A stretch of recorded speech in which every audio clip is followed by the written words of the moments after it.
لوگو جو چیزیں زمین میں حلال طیب ہیں وہ کھاؤ، اور شیطان کے قدموں پر نہ چلو، وہ تمہارا کھلا دشمن ہے۔ وہ تو تم کو برائی اور بے حیائی ہی کے کام کرنے کو کہتا ہے، اور یہ بھی کہ اللہ کی نسبت ایسی باتیں کہو جن کا تمہیں کچھ بھی علم نہیں۔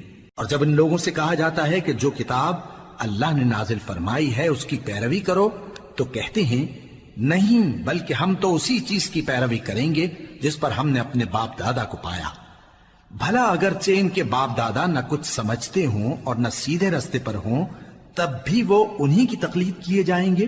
جو لوگ کافر ہیں ان کی مثال اس شخص کی سی ہے جو کسی ایسی چیز کو آواز دے جو پکار اور آواز کے سوا کچھ سن نہ سکے۔ یہ بہرے ہیں، گونگے ہیں، اندھے ہیں کہ کچھ سمجھ ہی نہیں سکتے۔ اے اہل ایمان، جو پاکیزہ چیزیں ہم نے تم کو عطا فرمائی ہیں ان کو کھاؤ، اور اگر اللہ ہی کے بندے ہو تو اس کی نعمتوں کا شکر بھی ادا کرو۔ اس نے تو تم پر بس مرا ہوا جانور اور لہو اور سور کا گوشت اور جس چیز پر اللہ کے سوا کسی اور کا نام پکارا جائے حرام کر دیا ہے۔ ہاں، جو مجبور ہو جائے بشرطے کہ اللہ کی نافرمانی نہ کرے اور حد ضرورت سے باہر نہ نکل جائے، اس پر کچھ گناہ نہیں۔ بے شک اللہ بخشنے والا ہے، رحم کرنے والا ہے۔ جو لوگ اللہ کی کتاب سے ان آیتوں اور ہدایتوں کو جو اس نے نازل فرمائی ہیں چھپاتے اور ان کے بدلے تھوڑی سی قیمت یعنی دنیاوی منفعت حاصل کرتے ہیں، وہ اپنے پیٹوں میں محض آگ بھرتے ہیں۔ ایسے لوگوں سے اللہ قیامت کے دن نہ کلام کرے گا اور نہ ان کو گناہوں سے پاک کرے گا، اور ان کے لیے دکھ دینے والا عذاب ہے۔ یہ وہ لوگ ہیں جنہوں نے ہدایت چھوڑ کر گمراہی اور بخشش چھوڑ کر عذاب خرید لیا۔ یہ آتش جہنم کی کیسی برداشت کرنے والے ہیں۔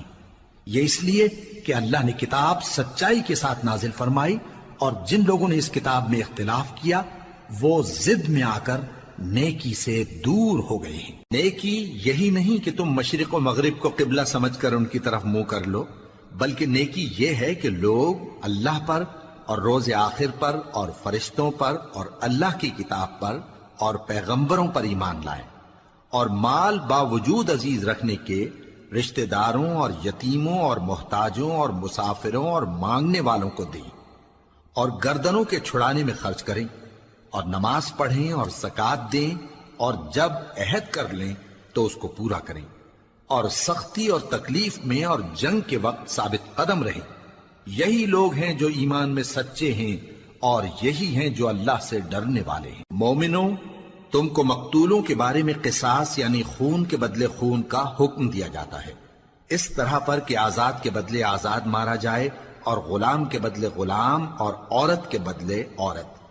اور اگر قاتل کو اس کے مقتول بھائی کے قصاص میں سے کچھ معاف کر دیا جائے تو وارث مقتول کو پسندیدہ طریق سے قرارداد کی پیروی یعنی مطالبہ خون بہا کرنا اور قاتل کو خوشخوئی کے ساتھ ادا کرنا چاہیے۔